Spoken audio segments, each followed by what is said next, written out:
के पास पहुंचा तो चीख पड़ा, ये है कि अली ने बेइख्तियार इस तरफ देखा। जमीन पर एक खाल पड़ी थी जो ताज़ा ताज़ा अलिफादेड़ गई थी। अली हैरान रह गया कि ये क्या हुआ, कैसे हुआ। सिपाही ने फौरन खाल अलिफाटे ली। वो अभी तक गर्म थी। सिपाही और साथ आने वाले दूसरे लोग कभी पुलिस अफसर को देखते, कभी उस्ताद अली पर नजर डालते।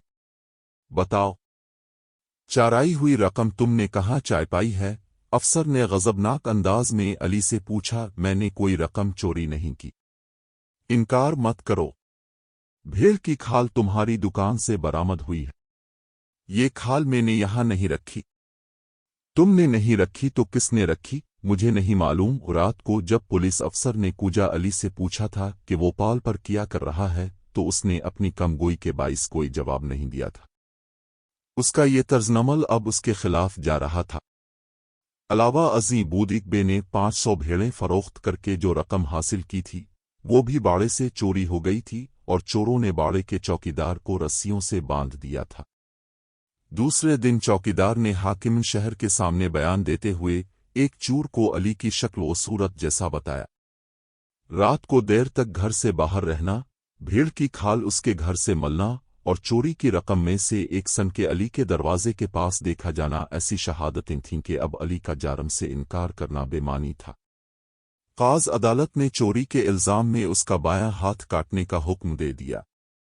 कूजा अली की जिंदगी में ये पहला मौका था कि फैसला सुआन कर उसका चेहरा जर्द पड़ गया और वो गुस्से से होंठ काटने लगा। लेकिन अब तकदीर के आगे सर जायकाने के सनवा कोई चारा न था।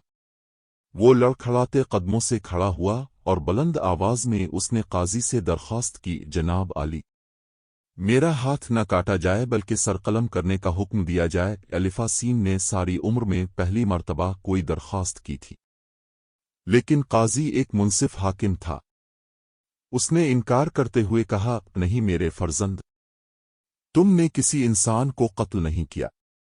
अगर तुम चौकीदार को कत्ल कर देते तो तुम्हारा सर कलम किया जाता।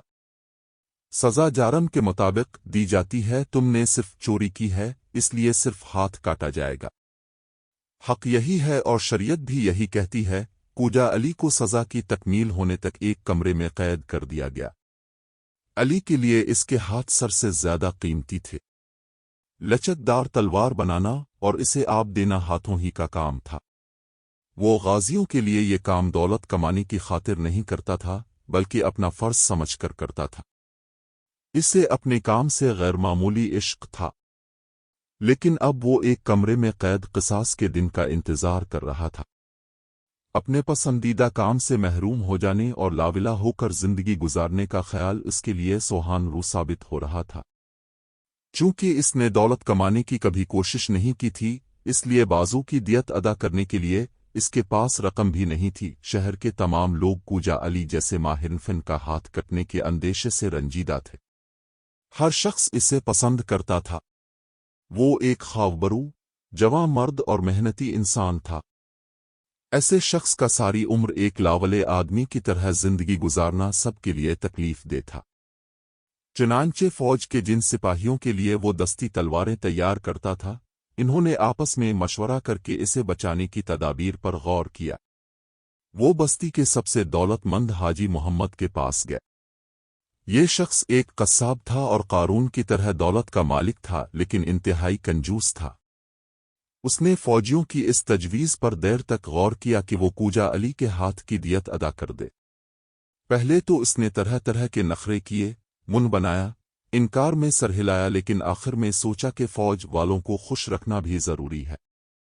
इसलिए बोला, चूंकि अब लोग इसरार कर रहे हैं, इसलिए मैं अली के हाथ की दियत अदा करने को तैयार हूं, लेकिन एक शर्त है। वो क्या? सिपाहियों ने पूछा। इसे जिंदगी भर किसी मुआवजे के बगैर मेरी खिदमत करनी होगी। अगर इसे ये शर्त मंजूर है तो मैं उसके हाथ की दियत अदा कर दूंगा। ठीक, बिल्कुल ठीक, सिपाहियों ने कहा। सिपाही पुलिस चौकी पहुंचे और हाजी कस्साब की शर्त कूजा अली को बताई। उसने पहले तो ये कहकर इनकार कर दिया कि वो कस्साब का काम नहीं कर सकता। लोगों ने इसे समझाया कि कस्साब का काम करना तुम्हारे लिए क्या मुश्किल है, تم نے اس قدر جنگوں میں حصہ لیا ہے اور تلوار چلائی ہے، پھر تمہارے لیے ایک بندھی ہوئی بھیڑ زمین پر نرا کر ذبح کرنا کون سا ماشکل کام ہے؟ لیکن کوجا علی کے لیے کسی شخص کا احسان لینا اور زندگی بھر کسی کی غلامی کرنا ایک بدترین عذاب تھا۔ اس نے نوجوانی میں اپنے چچا کا احسان مند ہونا گوارا نہیں کیا تھا اور عیش و آرام کی زندگی کو لات مار کر غربت کی زندگی گزارنا پسند کیا تھا، لیکن اب قسمت کی ستم ظریفی سے اسے ایک کنجوس قصاب کی غلامی کرنی پڑ رہی تھی۔ سپاہیوں کا اسرار جاری تھا۔ انہوں نے علی کو سمجھایا کہ حاجی قصاب کی عمر سال سے زیادہ ہو گئی ہے، اب وہ اور کتنا جیے گا؟ اس کے مرنے کے بعد تم آزاد ہو جاؤ گے، آزاد ہو کے اپنا کام پھر سے شروع کر دینا اور ہمارے لیے تلواریں اور نیزے بنانا۔ اس لیے اب زیادہ مت سوچو اور حاجی قصاب کی شرط تسلیم کر لو۔ سپاہیوں کے مسلسل اصرار پر آخر کار کوجا علی راضی ہو گیا۔ حاجی قصاب نے اس کے ہاتھ کی دیت ادا کر دی اور اس کا ہاتھ کٹنے سے بچ گیا۔